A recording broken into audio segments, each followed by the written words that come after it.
ዘይፈልጠኩም ፍቁራት ትመስሉ በይን ዳፀኒሕኩም ኣብቲ ገዛ ሓሰስ ኢለ ስኢነካ ምስ በሉ ፍጹም ኣብ መንገዲ ረኺቡ ሳክት ንፋስ ክሕረም ኢለዎ ክገብር ጸኒሒ ሃፍትናኻ ክትስለኒ ያግደ ጸኒሓ ጠቢላ ትርብሽና ምስ በለም ትርብሽካ ሰብ ከመን ረኺብካ ዕድለኛ ኢኻ ክንደይ ኣላ እንዶ ብፅሚ ኣዋልድ ተሰቐ ዘላ ናብራ ጽማ በርቲዋ ትቕንዞ ዘላ በለት ዓይን ሳሚ እንዳጠመተት እንታይ ዲኸ ደኣ ኣዘኪርክኒ መንገዲ ገዲፎም ደው ኢሎም ዝዕሉ ዘለዉ ብጽምዋ ተበሊዕና ሰበይቲ ግዳ ዘይትማጽኑ ናይ ዝብል ኣብ ኤውሮጳ ዘሎ ሓዊ በለ ፍጹም እቲ ምዕባይካ ድዩ ሃቂ በለ ሳሚ ኣታወንሱም ናብራና ካብ ገዛ ናብ ስራሕ ካብ ስራሕ ናብ ገዛ ኮይኑ ሰልቺ ናይ ዝብል ግን ስለ ሰልቾካ ጥራይ ክትምርዖ ኣለካ ድዩ በለ ሳሚ ስለ ሰልቾካ ጥራይ ትምርዖ እንትኾንካ ደኣ ዋላ ምስ ንሓወሩ መጨነቒትካ ከምዘይትኾነካ እንዳፈለጥካ ካብ ጽማ ዝተገላገልካ መሲልካ ክትምርዖ ኢኻ ማለት እዩ ስለዚ ስለ ዝጸመወካ ክትምርዖ ዘይኮነስ ክትምርዖ ስለ ዘለካ ክትምርዖ ኣለካ እዚ ማለት ግና ትርጉም ሓዳር ብግቡእ ተረዲእካ ሓላፍነት ዝስምዓካ ሰብ ክትከውንን ነብስኻ ኮንካ ነታ ጓል ሰብን ተወልዶም ደቅኻ ክትከውን ኣለካ እዚ ክኸውን ድማ ዓይኒ ብለይ ስነ ብለይ ጣኒንካ ክትኣቱ ይብልካን ምሻለካ ብዝተኻለካ መጠንስ ህደእ ክትብል ክትመዛዝን ኣለካ ብሓለይ ምስ በለ ፍጹም ንስኻ ኣቃኻ መሻኽ ንሳቶም ከዓ ብጽማ ተበልዒሙ ኮኑ ጽማ ደኣ ግድን እዩ ግን ድማ ኣይሰሙን ሳለስቲ ካብ መፍታሕ ትዕግስትን ዓቕልን ወሳኒ እዩ ንኣኻ ትመስል ንክትረክብ ኩሉ ንፈጣሪ ገዲፍካ ውራይ ትምሕርትካ ድዩ ስራሕካ ምግባር ምስ በለም ሳሚ ጥራዩ ለባም ዝመስለን ነይሩ ሞ ለባም ባይኻ በለት ራሄል ሞ ለባም እንተ ኮይኑ ካብ ክልቴና ልቦና ወሲድኪ ንኣይ ገዲፍኪ ናብኡ ዘይተብል ኣይ ንሱስ በይኑ ብዘይ ኣፍቃሪት እንዲዩ ዘሎ ምስ በለም ምሽዶ ቲቪ ናይ ገዛኹም መሲለካ ወለ ጠፍእ ዝብል ሄይ ፍጹም ከምኡን ተመልካ ድማ ኣብ ልብኻ ከይተሕድሮ ሳሙ ወይ ሞት እያ ዘላ ነገር ወርሐ ክትኣኽልል ይፅብፅብ ከም ዘለኹ ንስኻኻ ኣይትረስ ኣቦይ መዓደ ሓራይ ዶ ሕጂ ክገድፈኩም ደገ ዘይ ከዓ ከየሸቐለ እንዳበለት ንሓራ ወሲኻ መንገዲ ናብ መደቀስ እያ ደኣ በለት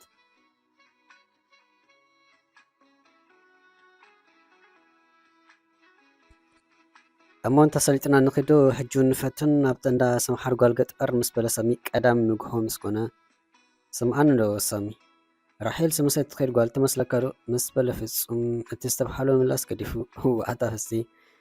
እዚ ሕቶ ደኣ ናይ ደሓን ምስ በሎ ምሻለካ ንኣኻስ ስለ ትፈተያ እምበር ትፅላዕ ጓል ሰይኮነትን እታ ምሸት ንኣይ ካብ ትብል ንፍጹም ገለ ምስ በልካ ሽዑ ሓቂ ዘረባ ብዙሕ ኣይትስምዓን ነይሩ ነፅባሒቱ ምስ ደገ እዚኣ እንዳሰሓቐት ትሕልፍ ምስ በለት ንግዳ ናትካ ዘረባይ ሽዑ ንሽዑ ኣብ ቅድሚ ተገትር ምስ በሎም ኣይትሰከፍ ፍፂ ደስ እንተይሉካ እንሖ ሜዳ እንሖ ፈረስ ከም ድሌትካ ጋልብ ብኣዮ ግን ኣይትሰከፍ ቀጠልያ መብራህቲ ወልዒልካ ኣለኹም ግና ከቢድ ስራሕ ክፅበይካዩ ፍትወት ናተይ ናባኻ ክትቅይሮ ከቢድ ምጥምጣም ከለይካዩ ጓል በፍቅረይ ከም ተፀለለት ትፈልጥ ኢኹም ነዚ ኣረስኢኻ ክትውና ዓብ ስራሕ ይፅበይካ ኣሎሞ ፃዕዳ ይፅንሓ በሎም ንስለ ዘረባይ እምበር ማዕረክ እንደ እኳ ኣይኮነን ምስ በሉ ግና ጠብታማይ ፊስቶ ትመልእ ሓደ ስጉምቲ ናብቲ ዝሓሰብከ ይበፅሕ ስለዚ ብዛኣ ሕጂ ተዛሪብካ ኣለኻ ቀስ እንዳበለ ድማ ጉዳይ መፈፀምቲ ይበፅሕ ካብ ኮነ ኣናታ ገዲፍካ ዝወፃ ስለ ዝብላ ንሱታ ዘይፀልዖ እንተ ኮንካ ተደራገም ብዛኣ ገና ስክፍ ኣይበልካ ምስኣ ፍትወት ዝባሕ የብል ምስ በሎም ምስታ ጓል ገጠር ሰማሓርከ ምስ በለ ምስኣ ሳይፈለጥኩም ኩሉ እንትናይ ግና ሰማሓሪ ዝብል ዘሎ ስለ ዘይደወለትለይ እንተ ኮይና ብምባል ተሻቂለ ደ ዋላስ እንታይ ይርዳእኒ የለን ግን ረኸባ ዝመፀን ዘሎ ምስ በሎም ንኣና ይበል ተበገስ እንታይ ንፅበለና ጉድጓዲና ፍሕርና እምነ ፈንቂና ገድን ኣሳሊጥና ክንምለስ ኣለና ኢሉ ፍጹም በደድ በለ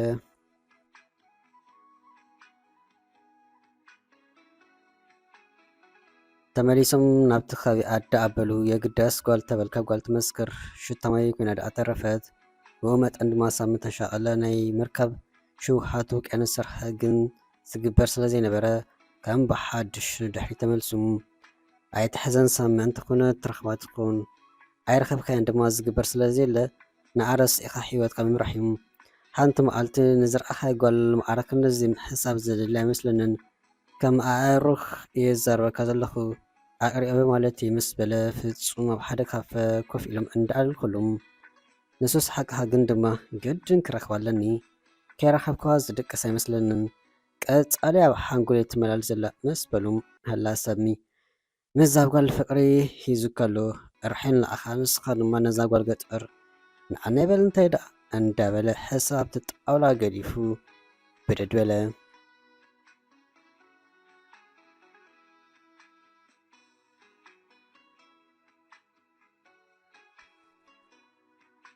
ርሒል ኣድሓኑ እንታይ ዳ ኣይረኣኽን ማለት ምስ በለ ፍጹም ኣብቲ ቀፅሪ ናይ ቤት ትምህርቱ ዘይረኣኻ ግዳ ኣበይ ኣሎ እቲ ኣርክኻ በይንኻ ክርኢካ ከለኹ ከም ፀላዓካ ትፈልጥ ዶ ምስ በለት እታ እዛ ጓል እዚኣ እዚ ወዲ ከፀላይ እንዳበለ ብውሽጡ ኣዝዩ ክሽኮርያ ምዃንካ ትፈልጥ ዶ ምስ በላ ምሽ እታ ናይ ብኣሞይ ዘረባ ሞራል ኮይናት ሓቀይ ንኣይ ከይተሓስበን ንኸንቱ ግዜካ ከይትጥፍእ ሳሚ ወይ ሞት እያ ትብል ዘላ ልበይ ግዳ ክሓተካ ኣፍቃሪት ገለይሉ ይሕደን ነይሩ ሞ ሓቁሪ ምስ በለቱ ኣላትን እንተይልኪ ደኣ ንኣይ እንታይ ተሓትን ለኺ ከይተረድኦ ኮርነፍነፍ እንዳበለ ናብ መደቀሲ ኣበለ ኣታ እንታይ ደኣ ምስ በሎ ሰሚ ግደፈና እስከ ነዛ ጓል እንታይ ደሓ ጌርካ ኣላ ኣነ እንዳተዛረብኳስ ሳሚ ሳሚ ትብል ምስ በሎ ነጊረካ እንዴ ክትውንና ምስ ትደሊ ኣቕለ ክሓተከይ እሞ ከዓ ንዘፍቀረት ጓል ኣንስተይቲ ልቢ ጓል ክሳብ ትፀላኣካ እንተ ኣፍቂራ ኣፍቂረ ሓንሳብ እንተ ፀላኣትካ ድማ ኣኸለም ትፈትወካ ትግደሰልካ ጓል ኩሉ ክትኮነልካ ትደልን ዘረባ ሰባት ብጀካ ዘፍቀረቶ ኣይትሰምዕን እዮም ሽዑ ናቃስ ተቐየር ኣቦ ኣያስምዓ ኣዲኣ ገለ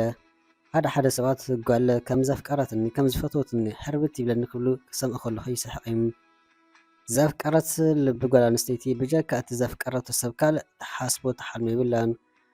ወትሩ ከዓ ኣብ ምኽንያ ኣብ ጥቓ እቲ ሰብያ ክትኸውን ትደሊ ዕላላ ዘበለ ብዛዕባኡ ዝሓዘቶ ነገር ንዑ ትምነ ትድውል ትፅሕፍ ነዊሕ ዕላል ትፅበ ኣድሕቦ ትሕበካ ክትሕግዘካ ትደሊ ፅቡቕ ዘበለ ትምነኢልካ ምስ ካልእ ጓል ክትርኢካ ከላ ትቐንዕ ትሓርቕ ትበሳጩም ምስ መሓዙታ ክተላልየካ ትደሊ መሰልቸ ወዲ ክንስኻ ኣብ ጎንኻ ብምሕላ ጥራይ ትሕጎስ ናይቲ ሓንቲ ዘየፍቀረት ግና ኩሉ በንፃር እዩ ካልእ ግዜ ክንዝርዝሮ ኢና ሕጂ ንኣነይ ሰዓት ምስሕ ኣኺሉ እዩ ጉዳይ ራሒል ድማ መሳይኩም እዩ ዘሎ